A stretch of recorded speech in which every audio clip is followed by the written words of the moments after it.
राजस्थान के प्रतापगढ़ में महिला से दरिंदगी मामले पर सरकार गंभीर है। अभी तक पति समेत 7 आरोपी गिरफ्तार कर लिए गए हैं। वहीं सीएम गहलोत ने परिजनों से मिलकर मुआवजे का ऐलान किया है।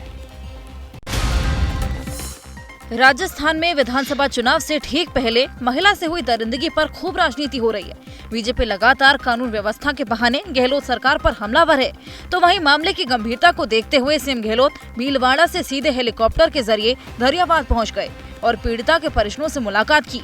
सीएम ने पीड़िता को सरकारी नौकरी और 10 लाख रुपए की सहायता देने का ऐलान किया। इस केस के अंदर भी हमने एमएन दिनेश इनकी देखरेख में एसआईटी घोषित कर दी गई है। हम चाहते हैं कि ऐसी घटनाएं हो, उसमें पक्ष विपक्ष एक स्वर में निंदा करें। वहीं बीजेपी कांग्रेस सरकार पर लगातार हमलावर है। सवाई माधोपुर पहुंचे बीजेपी के राष्ट्रीय अध्यक्ष जेपी नड्डा ने महिला अपराध पर राजस्थान की गहलोत सरकार को जमकर घेरा। नेशनल क्राइम ब्यूरो की रिपोर्ट बताती है कि महिला उत्पीड़न में राजस्थान नंबर 1 पर है। बीजेपी के प्रदेश अध्यक्ष सीपी जोशी ने पूरे घटनाक्रम पर एक कमेटी गठन किया, जिसमें बीजेपी प्रदेश महामंत्री कृष्ण कतरा और सांसद दिव्या कुमारी शामिल हैं। कमेटी के सदस्यों ने पीड़िता से मुलाकात की और जल्द आला कमान को इस पूरे मामले पर रिपोर्ट सौंपेगी। आगे बढ़ते हैं, मध्य प्रदेश की बात करते हैं। वहां पर बीजेपी सत्ता में बने रहने के लिए जहां जन आशीर्वाद यात्रा करने चल पड़ी है, वहीं राजस्थान में सत्ता परिवर्तन कर सत्ता में आने के लिए परिवर्तन यात्रा कर रही है। राजस्थान में बीजेपी की परिवर्तन यात्रा का रूट मैप और टाइम टेबल क्या है, वो हम आपको इस रिपोर्ट में दिखाते हैं। बीजेपी के दिग्गज नेता राजस्थान में 5 परिवर्तन यात्राएं कर रहे हैं, जिसकी शुरुआत कल पार्टी अध्यक्ष जेपी नड्डा सवाई माधोपुर के त्रिनेत्र गणेश मंदिर से कर चुके हैं। इन यात्राओं के जरिए बीजेपी राजस्थान की सभी 200 विधानसभा सीटों तक पहुंचेगी। आज राजस्थान के डूंगरपुर से दूसरी परिवर्तन यात्रा की शुरुआत करेंगे गृह मंत्री अमित शाह। अमित शाह सबसे पहले दोपहर 12:30 बजे डूंगरपुर के बेणेश्वर पहुंचेंगे और शंकर जी की पूजा अर्चना करेंगे। इसके बाद दोपहर 1:30 बजे डूंगरपुर में परिवर्तन यात्रा का शुभारंभ करेंगे।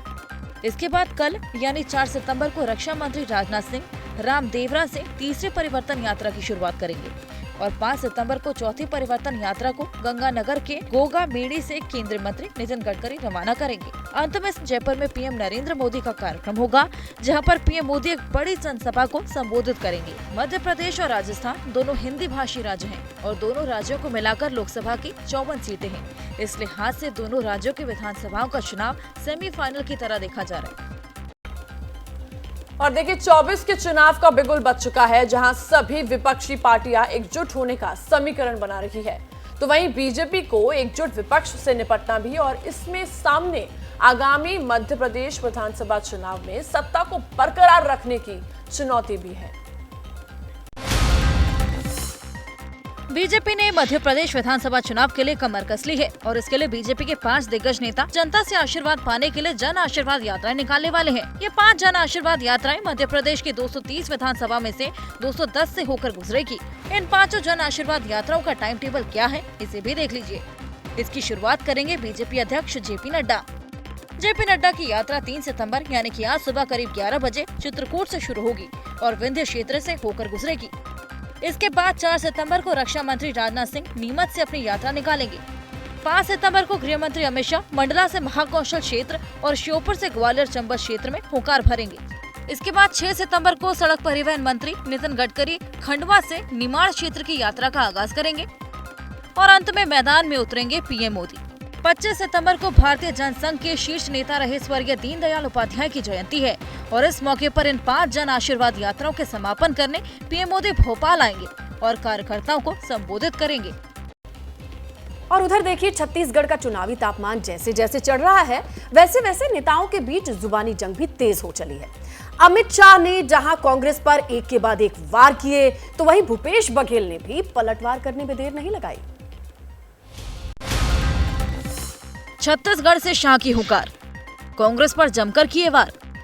छत्तीसगढ़ का किला जीतने के लिए बीजेपी एड़ी से लेकर चोटी का जोर लगा रही है। केंद्रीय मंत्री अमित शाह ने रायपुर के एक कार्यक्रम में कांग्रेस सरकार के खिलाफ न केवल आरोप पत्र जारी किया, बल्कि एक वीडियो के जरिए थीम सॉन्ग भी जारी किया, जो छत्तीसगढ़ी भाषा में बनाया गया है।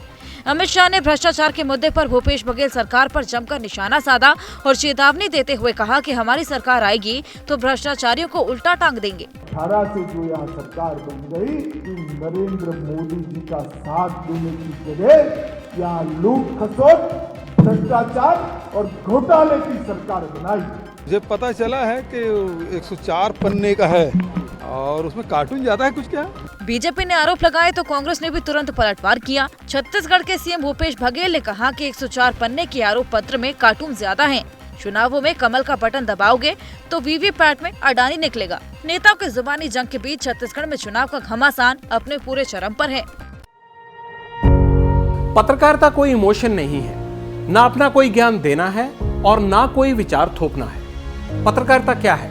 पत्रकारिता का मतलब है सही जानकारी इकट्ठा करना और तथ्य बताना। पत्रकारिता आज जितने महत्वपूर्ण दौर में है, शायद पहले नहीं थी। इस दौर से निकलने के लिए सिर्फ सच दिखाने की जरूरत है, वो सच जो आपके हित को आगे रखे। इसलिए अब रात 9 बजे प्राइम टाइम नहीं होगा, ये आपका टाइम है। जगविंदर पटियाल के साथ देखिए पब्लिक इंटरेस्ट सोमवार से शुक्रवार रात 9 बजे सिर्फ एबीपी न्यूज पर। एबीपी न्यूज आपको रखे आगे।